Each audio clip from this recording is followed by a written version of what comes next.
அஸ்ஸலாமு அலைக்கும் வரஹ்மத்துல்லாஹி வபரகாத்துஹு. இந்த பாடம் 3ல் நாம் படிக்க போகிற தகவல் மா ஃபஅல.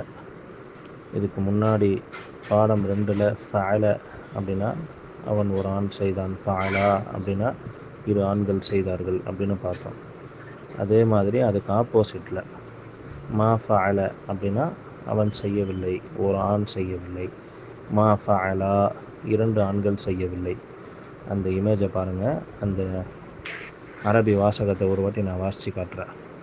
இதெல்லாம் நீங்கள் முன்னாடியே பாடங்கள் அது கரெக்டாக மனசில் உட்காந்தால் தான் அடுத்தடுத்த பாடங்கள் ஈஸியாக இருக்கும். மா ஃபஅல, மா ஃபஅலா, மா ஃபஅலு, மா ஃபஅலத், மா ஃபஅலதா, மா ஃபஅல்ன, மா ஃபஅல்த, மா ஃபஅல்துமா, மா ஃபஅல்தும், மா ஃபஅல்தி, மா ஃபஅல்துமா, மா ஃபஅல்துன்ன, மா ஃபஅல்து, மா ஃபஅல்னா.